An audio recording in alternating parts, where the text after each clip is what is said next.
I got sold on every girl's Cinderella dream. I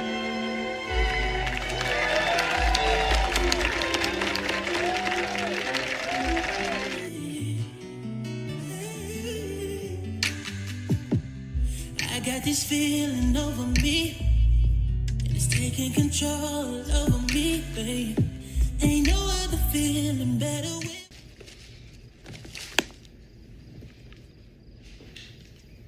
It's nice. Oh, Tony, don't be like that. I'm trying. If you were trying, I'd have babies by now. If you were trying, you wouldn't have to give me this peace offering. If you were trying, you would love me. I do love you.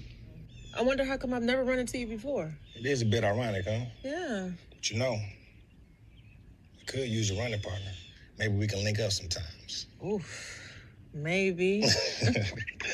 Or maybe you can just let me take you out. I like that. Maybe. I'll give you a call. I'll give you a call. Yeah. You have a beautiful place. Thank you. Sure you're good, though? Being at my place? I know you. You're harmless. You wouldn't hurt me. Unless you wanted to.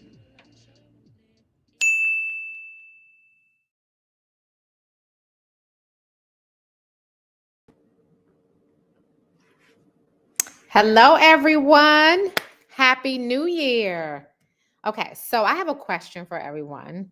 How long do you say Happy New Year? For how long? Is it for a week after January 1? Is it for 2 weeks after? Like, how long? I want to know. I am so accustomed to saying it. Like, if I've not seen you, it could be almost January 25th. And I'm like, Happy New Year, because I haven't seen you. I want to hear from y'all. What's happening? All right. We said a week. Somebody said a week. Who else? Just a couple of days. You're like, I am not even saying it anymore after a couple of days. I love it. I love it. Okay. Well, listen. Okay. A couple of days. Laugh out loud. They're like, we are not saying it. Well, y'all just know me, Tressa Azarel Smallwood. If you see me or text me and I've not talked to you, yeah, whole month. Me too. Me too. So Happy New Year, everyone. So tonight is really, really special to me because we're going to talk about the distribution game for independent filmmakers. That's crucial for you to know that this is not about distribution for big studio projects. It's not distribution for big budgeted films. This is for the independent filmmaker. And so it's important when you're learning, when you're taking notes, when you're adding to your toolbox of knowledge, that you're understanding the context of the information that you're learning. And so we're going to talk about that tonight because distribution is really important. Most times when I meet independent filmmakers, first-time filmmakers, I would say with less than 3 or 4 projects under their belt, they don't even think about distribution. So I wanted to start off the year with a totally different mindset before you spend your money. Keyword, before you spend your money. Now, if you're one of my mentees and you've been in my mentee program, I don't care if it's been even for a short period of time, some of this information you would have heard before. And some of it, you may not have heard before, but tonight I'm going to also talk about just some of the pitfalls, right? Some of the myths about distribution, because what I know is when people come to me for consult, for mentorship, the game is always like, where did you get that from? Who told you that? And people are losing money left and right because of just lack of knowledge. We all are passionate about what we do. And sometimes your passion equates to moving really fast. Okay. I have a new motto for 2025. I just taught it to my mentees. It's called rushing equals rubbish. Rubbish can be in the form of your screenplay. Rubbish can be in the form of your completed content. Rubbish can be in the form of just you just cannot monetize the way you thought because you rushed through some things and you have not learned the correct process. You have not slowed down to hear different resources right? Different people speaking to you. I'm going to tell you all a little story in a few minutes about the distribution for my very first film, Secrets, right? Y'all did watch Secrets, right? I hope so. It's now streaming on Tubi. My very first license deal for Secrets was with BET. And so when we made Secrets, we thought about the distribution before we made it. We said, where do we want this to land? And although we didn't know that it would land there, that was one of the goals. That was one of the platforms that was on the list. We were like, okay, what do we need to do to be on this platform? What do we need to do to be on Stars? What do we need to do? Who do we need to cast? So the process is a lot of planning. That is what I want you all to do two things as it relates to distribution. Oh, we got somebody out here who was like, I was at the premiere. I love it. Y'all, do you realize that that was 8 years ago, that premiere? 8 years ago. So excited. So excited.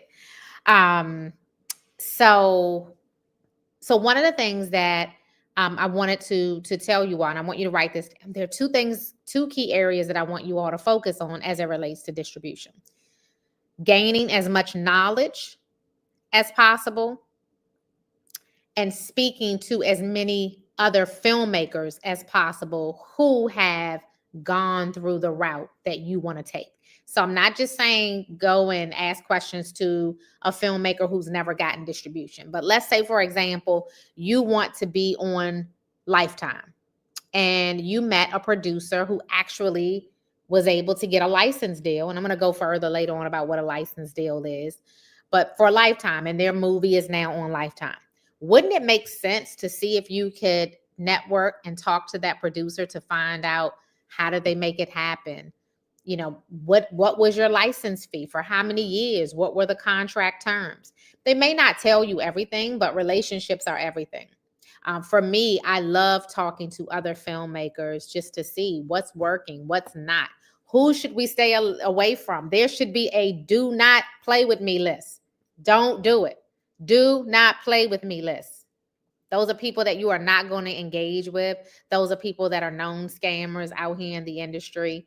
The distribution game is really tough.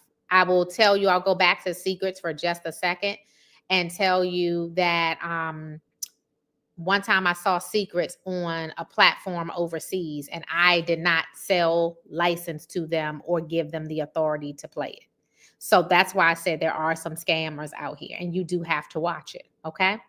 All right. So let's get it started. So the distribution game for independent filmmakers is very different from studio projects, right? So when I say different from studio projects, if you think about Bad Boys that came out this year, if you think about movies like Mufasa, if you think about movies, y'all give me some more. Tell me some more in the chat. What big studio films have you seen lately? Did you all watch The Piano Lesson? That was huge from Netflix. Okay. Those types of projects are considered studio projects. They are not independent films funded by, yes, Wicked was another one. That's huge, right?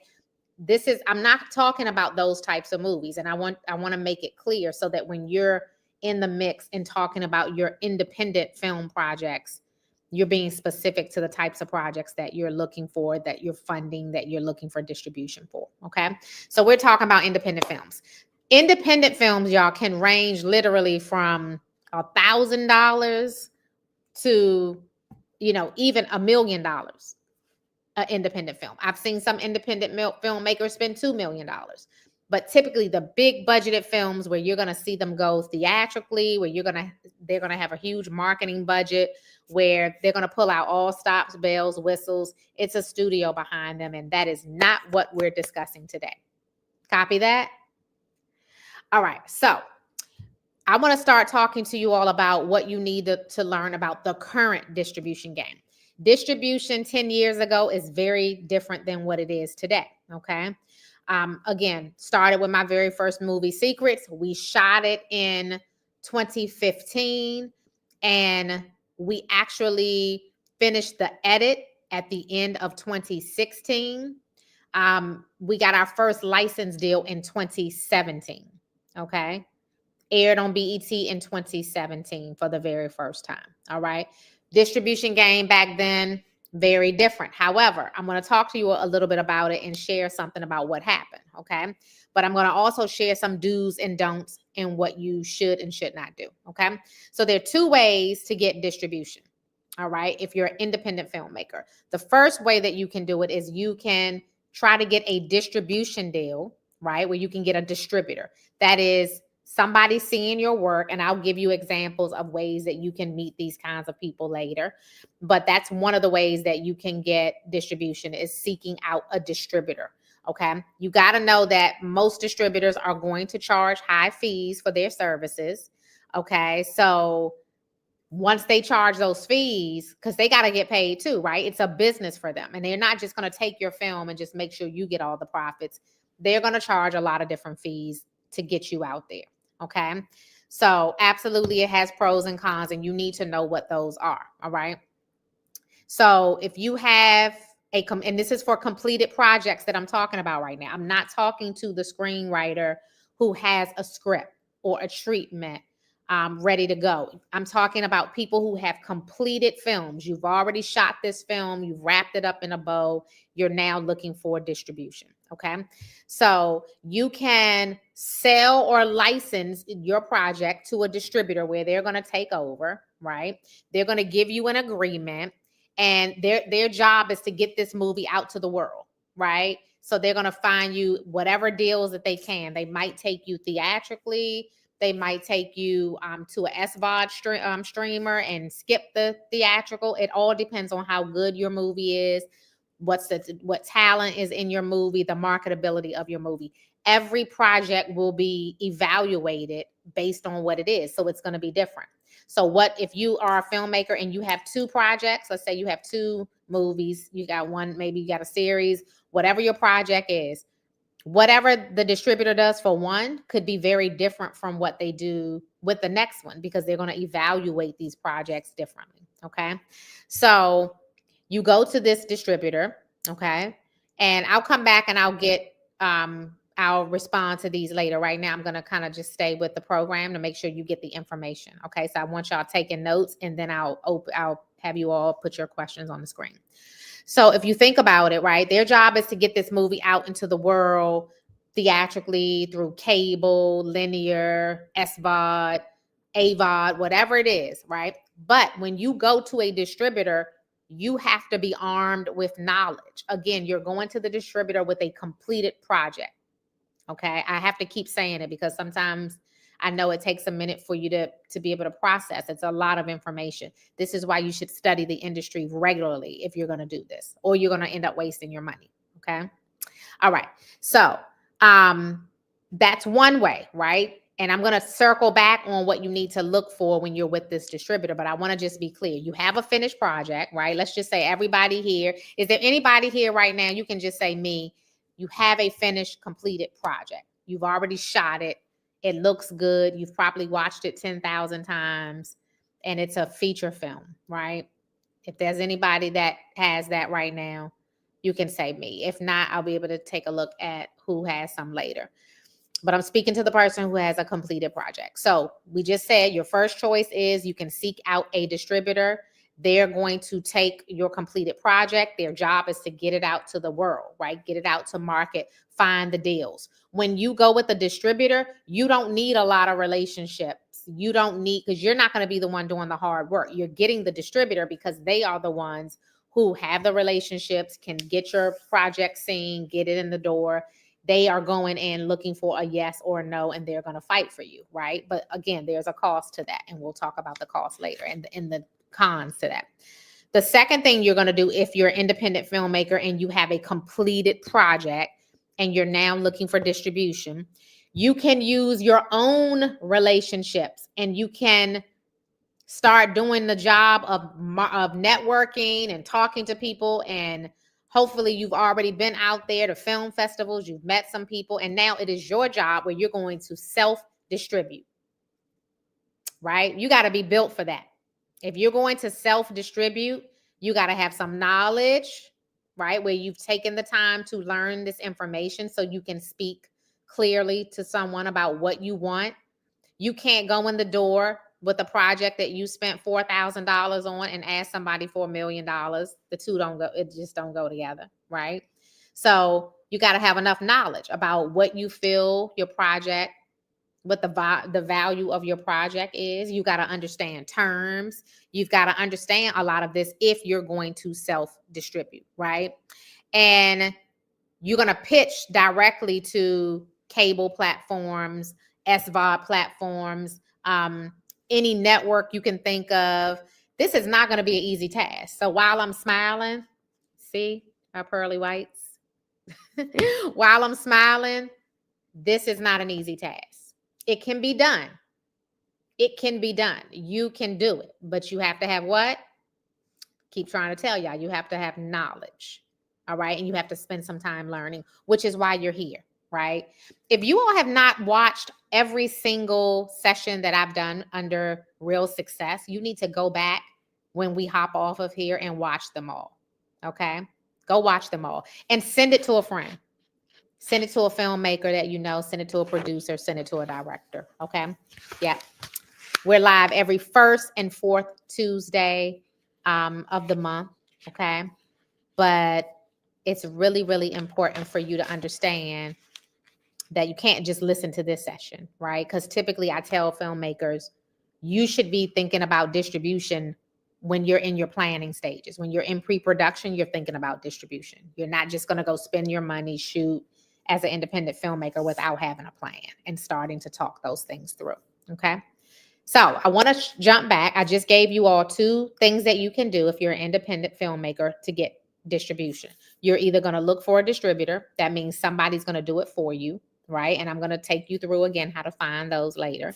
Or you're going to self-distribute, right? Those are your 2 options. So I want to jump back to, if you go with a distributor, some of the cons that we don't like as filmmakers is we've got to spend more money, right? Because distribution expenses are gonna cost a lot more than you expect, right? And so some of those expenses are going to be, a distributor is going to charge you for marketing. A distributor is going to charge you for just general expenses to even pitch your project. When they get on the plane and they go fly to film festivals and conferences to talk about your project, who do you think's paying for that stuff? They're not paying for it. You are, because it's a risk. They don't know if your movie is going to sell or not. And this is a business, right? It's not like they're doing this because they're your first cousin and they love you. It's a business. So you're going to have to pay for those expenses, and you won't pay for them up front. In most cases, right? You won't. I have met, again, you've got to vet people. People are doing all kinds of things out there where I met somebody and they were like, yeah, you pay us up front for some of these fees. And I'm like, no, we good. We don't want to do that, right? You have to have a good attorney to vet these situations. But some of those expenses that they will charge you for are things like advertising, prints, shipping. Of course, later on, if there's a sale, you're going to pay for commissions. Again, distribution fees from different platforms will range. They can range anywhere from 10%. I've seen them up to 50%. Yes, 50%. Meaning if you got a check for $300,000, half of that, $150,000, will go to the distributor. There's another situation with distributors that you have to be aware of. Sometimes it sounds good where they'll say, oh, we love this movie, we're going to give you an MG, right? An MG is a minimum guarantee, where they might give you $15,000, $20,000 up front. You get excited because you see that somebody believes in it enough that they're going to give you something, but then you never get anything else. And you never get anything else because of the deals that have been structured, the expenses that you have to pay. It happens to a lot of people and they don't see it coming. Okay. Yeah. Minimum guarantee is a guaranteed payment up front. Okay. There's so much more to learn about this. Obviously, I can only touch on it lightly when we do these real success sessions, but just make sure you all are following me. I'm on all platforms CEO Azarel. I talk a lot about these things. I do a lot of panels. I do a lot of sessions. So just make sure you're following me so we can keep talking. And you can DM me as well and say hello and that you tell me what you liked from this session. Okay. So the other thing is I want to repeat, I said it before, but I want to make sure that you all get this note. If you get a distribution deal, an offer, the first thing you need to do is hire an attorney and you have them vet this contract because they will help you not make any crazy mistakes. Okay. If you have been rolling with me in any of my programs, you won't make mistakes because I think I'm an attorney, y'all. I don't know why I think I'm an attorney, but I do. So you're going to get an attorney to look at this agreement. Okay. Now, how do you find a distributor? If you're one of those people who said, I am not business savvy enough to get out there and pitch networks or know what to put together. I don't even know what a pitch deck looks like for acquisitions, because there's so many different types of decks, right? And every deck that you create, you should create for a different reason. Sometimes when you're in the phase of wanting to pitch your treatment, your screenplay, you create a deck where you're in the early stages and maybe a network will pick it up and give you the money. And you won't even have to worry about money. You won't have to worry about distribution. But that pitch deck is going to look very different than somebody who has actually finished a project. It's completed. And now you have to create a deck that you want to use for distributors to tell them about the project, or if you are self-distributing and you want to have a meeting to show somebody, hey, I want to show you my project. Here's a deck. Here's a link to my film. You still got to know how to do all of that if you're going to self-distribute. Okay. So let's say you're looking for a distributor and ultimately you want somebody to make you an offer. You want several people to make you an offer so that you'll have options, right? You don't want one person to give you a deal. You want several offers and contracts coming in. How do you find these people? One, you can enter film festivals or at least attend film festivals so that you can meet people who are distributors, right? Get online and search. Get on LinkedIn, figure out where these distributors are. Do some research. Start asking some of your fellow filmmakers, have you found a distributor that you like best, right?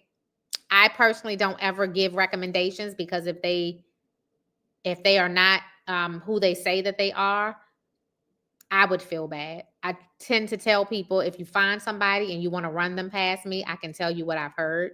I'm open to that, but I want you all to research. I want you to absolutely research, which is what a lot of people don't want to do. There's this spirit, this energy of laziness. Oh, you know what? That was 2024. That was 2024. Yeah, spirit of laziness is gone, right? In 2025, that does not exist. Okay. So you can contact these distributors directly, right? You can pull up independent filmmakers in this genre. I mean, independent distributors in this genre. Also, if you get on a distributor's site, you can look at the movies that they've distributed before and tell if you belong there. Right? You'll be able to tell instantly. Oh, yeah. These folks look like they could do something for me. And then when you get on the phone, you vet them. You talk about, okay, what's the amount? Tell me the most, the largest license fee you've been able to negotiate for somebody who has a film like mine. Ask questions. Ask questions, okay? Also, you can attend conferences where distributors, their sole goal is to be there to find people like you and me, right? AFM, right? American Film Market, every year in California. I think it's in November of every year. Place full of distributors looking for people like us. They have booths set up. You can walk around. You can talk to people. That's why I'm saying to you, if you are looking for a distributor or you're going to self-distribute, you have to invest in yourself. There's going to be a cost to it all. There's going to be a cost to getting knowledge, or you're going to pay on the back end when you're going to make a crazy mistake and you realize that you spent money and now you're not going to make no money. So you're going to pay either way. I chose to pay with investing in myself so that I could go to these conferences and get knowledge, right? So there are a lot of them. I still attend conferences to this day. I'm always like, who else can I meet? What else can I learn? What panel can I attend? I am big on investing in myself, and that's the only way you can win. Okay. And you notice that there are different levels to everything in life, right? Same thing in the film and television world. There are levels to it, right? There are people who are producing projects and content on a certain level. There are other people who are doing it at this level, other people who are doing it. You have to decide the level that you want to be at, right? But there's also a price to pay at each of these levels. I know for me, I don't play around. I'm learning. I'm reading books. I'm taking classes. I'm going to conferences. I'm going to learn. That's what I'm doing. Yeah, I like that. Okay, and I got a smart team. Look at them. Look at them. Okay, are y'all sick of me yet? Y'all sick of me yet? I'm still smiling. All right, so I want to focus on the changes to the distribution game over the last 2 years. 2 years and specifically because things have changed. Whatever you learned about the distribution game prior to COVID, it's probably different now. It's probably different. So I meet people all the time and they're like, oh yeah, I used to be in the industry. I know all of that already. I used to work at Stars. I used to work. Everything has changed. Everything has changed. Post-COVID, things change. Now post-strike, things have changed. And when I say post-strike, I'm talking about all the strikes that have happened from WGA on, right? All of these strikes have changed things. And so with the rise of SVOD services and AVOD platforms, I won't get into what all of those are tonight because I want to stay focused on distribution. But just think, cable. Everybody doesn't have cable anymore. They're cutting these cable bills. People are turning off their cable. And so what happens? That means linear, which is cable. We as filmmakers used to be able to pitch to these platforms, these cable platforms, and they were another source of revenue. That's limited now. It's not flourishing like it used to be. So now it's even harder, right? So you've got to do more work. That's why I said the game has changed. Okay. There's been a decline in the cable linear business, right? Viewership is down. And so therefore it's all changed. Less licensing opportunities for us is the easiest way to say it. There's tons of technology changes. Now, obviously, AVOD platforms have popped up everywhere. That's your Tubies of the world, right? Y'all shout out to Tubi. You know, I love Tubi, right? When Tubi started, they were not doing originals in the beginning. They just were relying on independent filmmakers to flood their platform. That's how they built it. And anybody could get on. That has even changed. You can't just put crap on there. Everybody wants to level up. I want to level up. Tubi want to level up. You want to level up. There's levels to everything. And so there are tons of AVOD platforms out there now. A lot of these AVOD platforms are popping up. They're trying to license in independent filmmakers content, and some of them will reach out and say, hey, we want you to, we want to do this deal with you. We want to get your content, but we don't want to pay you until after 90 days. I think not. No, sir. Because these companies are too new. They're not reputable. And so I would just caution you once again, if you get an offer, you need to have your attorney to look at it. Okay. Distribution can be dangerous. The distribution game can be dangerous, hands down. But it's only dangerous if you're not knowledgeable, if you're not connected to the right people, if you don't have the right counsel, and you're not getting the right knowledge. Okay. One contract from a distribution deal can take you out. They might give you a term that says it's in perpetuity. They might give you a term that says that you locked in for 20 years. If you are not thinking about this stuff and listening and making good decisions, you're going to just lose money. And I don't think anybody is creating great product to just lose money, right? So, but it's happening a lot. I talk to so many people, I'm telling you, and they're telling everybody has a story. So when I do these sessions, it's so that I can save you. So I'm excited. I'm excited about seeing your projects. I'm excited about you seeing my new projects. Okay. Last year for Megamind, we released 10 projects in 2024. We released a series. Man, we did it, and we're so excited. And so we're going to come back at you again in 2025 with a bunch of projects. I'm going to keep teaching. For those of you all who, if this was your first time meeting me tonight, just know that I'm a school teacher by trade. So I started out teaching. So that's my love. That's why I continue to do this. I hop on here at least twice a month so I can share knowledge. You know that I have a mentorship program where I train my mentees to not only write great projects, but to produce great projects. They have been killing it. I'm going to be bringing some of them on throughout 2025 just to share their experiences so you can learn from them too. But I'm excited. I hope you learned a lot. Just hope you learned a lot. Let's see. It says, does Megamind finish? Does that mean that they're looking to get filmmakers distribution deals? If it is a finished, completed project. So we're going to be setting up those meetings. I know the team put out a post. I want people to know it's for completed projects only, because we have a couple of networks that have asked us for Christmas movies that they want to air November of 2025. So if you are one of those people, they are going to send me the list from my team, and then we're going to be reaching out to everybody either at the end of this week or top of next week. But completed projects. What's the best terms of agreement for distribution? Because do restrict you to a certain amount of times? I don't understand that question. Restrict you to a certain amount of times. I don't get it. You might want to reword that, and I'll kind of take a look. Thank you for being transparent. Oh, thank you so much. I appreciate that. I appreciate it so much.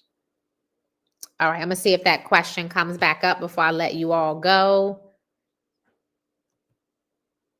There was a question about playing it. The other thing too is, oh, I love that you watch Dying to Be Famous. That's one of my faves. You know, when we have 30 plus projects, and it's hard to pick one over the other when you're watching. If you go to megamindmedia.net, you can see all of our movies and go watch them. All right, I'm going to give that question an opportunity to come back up. Yes, absolutely, Jewel. I know you will. I know you will. I'm excited for you. All right, so let me see if, yep, yours is completed. So, yep, it's going to work for you, and we'll be able to review it and talk it through. All right, I think, Mark, I meant when you get a license on a network, what's the best terms of agreement since you can't put them on all if you get licensed? You can't put them all on. So I'm not really sure, again, what you're saying. However, I will say this to you. When you get a license deal with a network, you have to get your attorney to review what they're offering you to know what the best terms are. Remember I said earlier that no two projects are going to be alike at all. So let's say, for example, somebody just said something about Deadly Getaway and somebody just said something about Kiss of Death. Those are two totally different projects, and the terms of the agreement for both of those projects are totally different. They have different levels of cast. They went to different networks. The networks themselves offered me different terms. I hope that makes sense. So it's hard to say what best terms are. You got to see what they're offering you first. I'm looking at all genres, Kimberly. As long as it's completed, you can DM the Megamind team, the social media team, or Megamind's social media page, the Instagram page specifically. And they're keeping a list, and they're going to set up these meetings so that I can meet everyone and talk things through. They've not given me a date yet, but it's coming. Yep, here it is right here, Megamind Media. That's the Instagram page. DM them right there and just say you have a completed film and you want to get set up with me. Okay, we're going to do one big call, bring everybody to the chat to talk things through, and then people will be able to show me their projects individually without everybody else. Okay? All right, y'all. Well, I'm going to go finish working. I've been on my grind. 2025 is here. We not playing games. All right, let's get it. Bye-bye, everybody.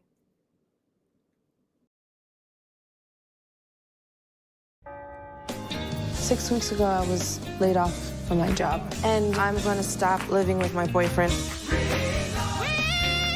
But there are so many things that would have to take place for that miracle to happen. Sweetie, can I talk to you for a moment? I'm hiring for a position in my home. I need someone to help my 2 grandchildren. Have you ever been a nanny? So, a single father trying to raise 2 kids all by himself. Sitting anyway, like. He does have this high-sedity girlfriend, Chloe. This is my future wife. Well, why doesn't she spend time with the kids?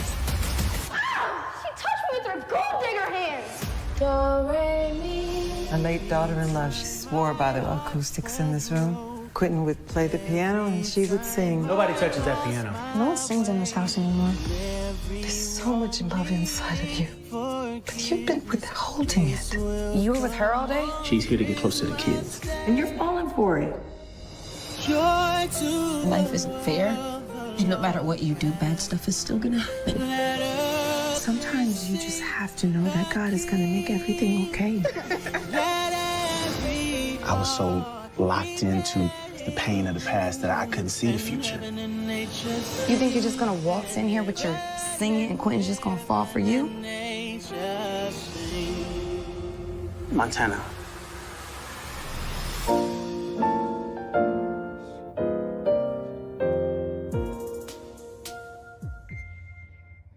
What's up, go-getters? Okay, so I'm so excited because as promised, I told you I was going to take you into my world for today.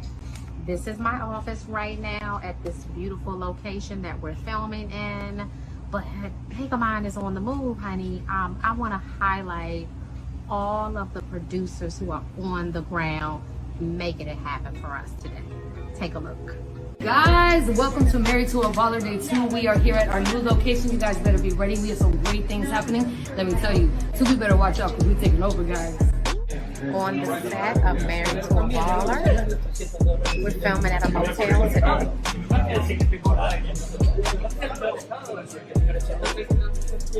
I don't know that I would stay here, but I like filming here. Quiet all around, everyone. Quiet. Don't look at the camera. Hi. We're on day 3. Day 3, baby. What's the name of your movie? Married to a Baller. And this house. Look at this house. Honey.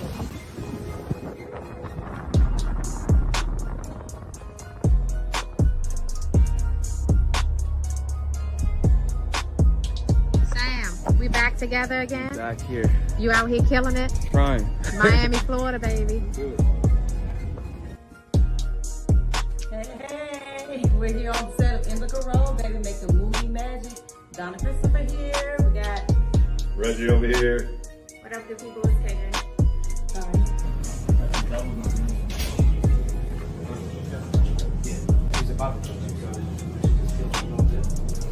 CEO Azarel requested this video. Tell her we working. We working. We working around here. We working around. We ain't got time for no video. Get through. We work. Period.